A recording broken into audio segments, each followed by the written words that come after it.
With it believed that a former WWE star is set to return and more, this is Wrestling Rambles. My name is John, and you're watching the Wrestling Report. Before we move on, make sure you subscribe to Wrestling Rambles with notifications on, and don't forget to like the video.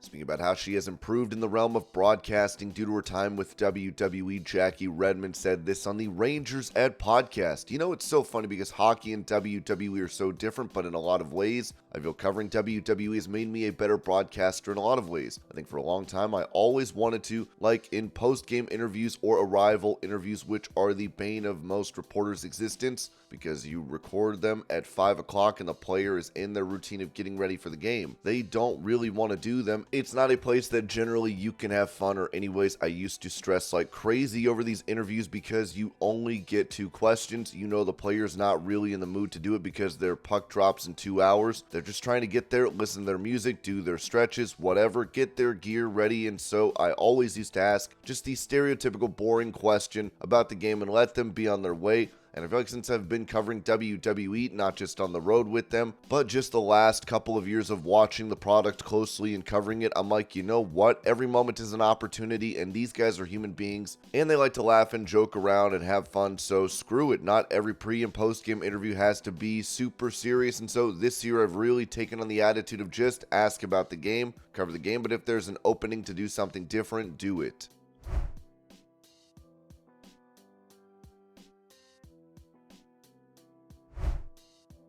Prior to leaving AEW to return to WWE, William Regal had a 1-year non-compete clause where he could not appear on WWE programming during that time. Now, it has been said in the Wrestling Observer newsletter that Regal's non-compete as far as appearing on television is just about over. At the time Regal left, he said that he wasn't going to be appearing on television. He hasn't worked for NXT, and they have Shawn Michaels as an authority figure, who, while not as good at the job as Regal, is a far bigger name. They just hired Nick Aldis for that role on SmackDown and would have done so if they planned to put Regal in that spot. I could see a cameo, but as far as a regular TV role, it would have to be as an authority figure or manager.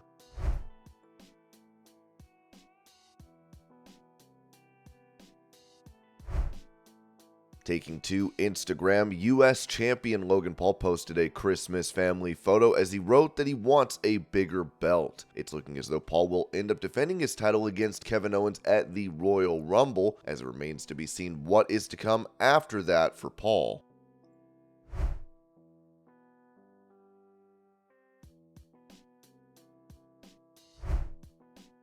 For his 12 Days of Giveaways promotion, UFC CEO Dana White announced he is working with WWE to give a trip to WrestleMania to a lucky fan. Here's the audio. Today is day 11 of my 12 Days of Giveaways.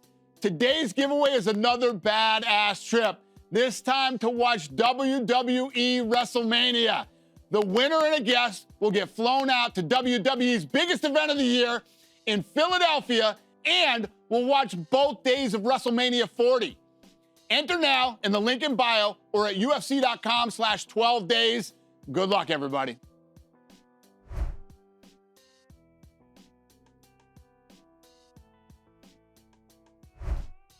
Going over the attendance numbers for WWE and AEW, Ringside News wrote WrestleTix recently compiled attendance figures for WWE and AEW television shows last week. Among the shows, Monday Night Raw had the highest ticket sales, while AEW Collision had the lowest. Monday Night Raw on December 18th, 2023 took place in Des Moines, Iowa at the Wells Fargo Arena, where they sold 6,662 tickets. AEW Dynamite took place in Paycom Center in Oklahoma City and drew an audience of 4,631.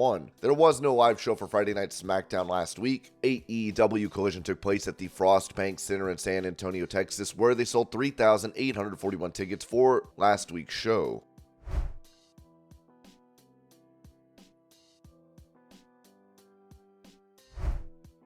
On episode 289 of the Super J Cast, Kevin Kelly touched on the future of Kazuchika Okada, saying, "I think there is a part of that Otani factor. The number one star in Japan in all of sports is Otani, and he just got a record-setting contract, doubling the previous high, or at least close to doubling. And I think that Okada is in that same conversation with Otani. Should Okada be the highest paid star in pro wrestling? I think yes. I don't know who the highest paid star in wrestling is now, and I have no idea what that dollar figure is, but whoever is making the most, Okada should at least make $1 more than him. The economics right now with Japan are a little bit of an issue because guys were getting paid in yen, the foreign wrestlers, so the wrestlers from the United States were getting paid in yen, and then those yen converting to dollars, and because the yen's value to the dollar is less, they were getting a decrease in pay, less than their guarantee, so they had to adjust it, and that's just one of the realities that's out there now.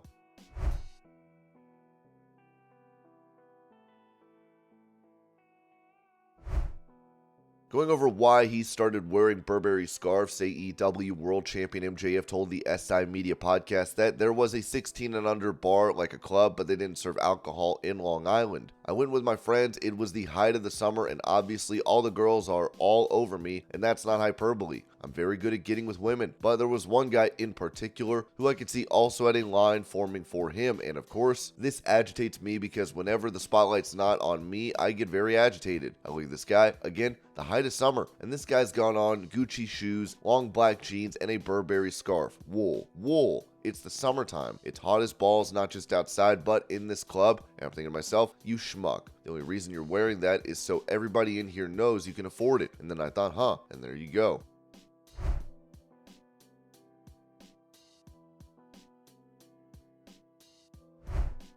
A few days ago, CM Punk posted a video thumbnail from Jim Cornette's YouTube channel where Punk and Ace Steel are seen being represented by lawyer Stephen P. New. Many fans online took issue with this as they believe Cornette to be a right-winger. Jim has now responded on his podcast. Again, people lost their minds. Apparently what little they have. They have someone to figure out a way to dislike all of us at the same time. The idea of Jim Cornette and CM Punk sharing some idea or concept or mutual friend or viewpoint inflamed people to where they completely lost track of their senses and equated that to both of us somehow becoming right-wingers. It's insane. Now that Punk has gone back to the WWE, has he abandoned his principles? What? Calling me a right-winger? They've gone too far, Brian. Especially in support of those they allegedly support. They're Buckaroo fans, AEW fans, fans of people we blister. We say bad things about their favorite wrestlers, and they're the ones that are either fanatical in a right-winged way. The Khans gave money to Trump, so did Jericho, and his wife went to the insurrection and bragged about it on Facebook. But Punk and I are somehow in this ilk?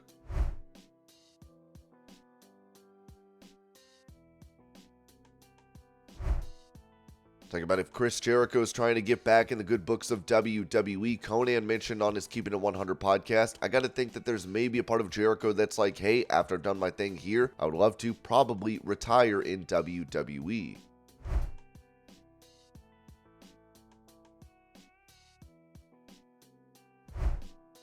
As Randy Orton and AJ Styles have returned looking to be in great physical shape, Kernigel said this regarding their transformations on his podcast. These guys are looking really strong lately. I know they have a wellness policy, so I don't know. I don't think they're taking any type of steroids, but it just looks like, wow, Randy looked incredible. He's got to weigh all of the 275s that he claims he weighs. Now that that's what they said is his listing, and if he is 275, man, he is jacked. I mean, that the kid looked like I saw him in the background with AJ. There was a shot of him showing his side profile, and Randy was in the back with all these abs and just jacked. And I was like, wow, these two guys are like the poster boys for you do not take steroids. No, listen, I don't think they are. They're staying clean. AJ never dieted before, so that could be the issue. I know that for sure. I also know that he would train weights, but he didn't lift really heavy. So he could have changed his whole routine, and yeah, that could have helped him.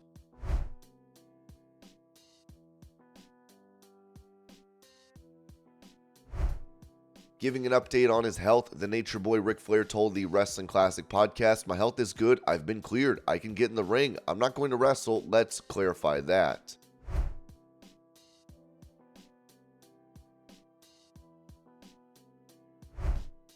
Talking about Mercedes Mone and what could be in her future, Booker T noted on his Hall of Fame podcast, whether it's Mercedes Mone or whether it's Sasha Banks, to me, remember when you were talking about Jade and when she was in AEW? I love Jade. I think she's great, but Jade Cargill has WWE written all over her. What was your terminology? I feel some people just feel right in WWE, some just feel right. And when they go somewhere else, it's cool, but it's like, it just doesn't feel the same. And for me, Sasha Banks, Mercedes Mone, she is money. She deserves a bag, as far as I'm concerned, as being one of the preeminent female wrestlers in the last decade, and it feels like she's WWE bound. I'm saying it right now. I'm not a huge New Japan Pro Wrestling viewer. I'm not going to say I'm not a fan because I've seen stuff that I do like, and I try to check out the Wrestle Kingdoms every year around this time of year. But yeah, it seems like it's too long. It seems like she's been gone too long. I hope she comes back, man. Can you think about all the badass matches we can see again? And it's not like she was gone that long. I mean, what has it been, a year or so? A year and a half or something like that? And you never know. And the thing is, obviously there's a new regime in town. There's a different way of thinking in town. Maybe some of the issues that she was not too pleased with before are no longer a factor. It says it on his shirt. Hell froze over and CM Punk came back after 10 years. You know what I mean? There is a lane for Sasha Banks to stash Mercedes Mone, and I'm making a prediction. I'm calling it. She's back in 2024 in WWE. It's a done deal in my mind.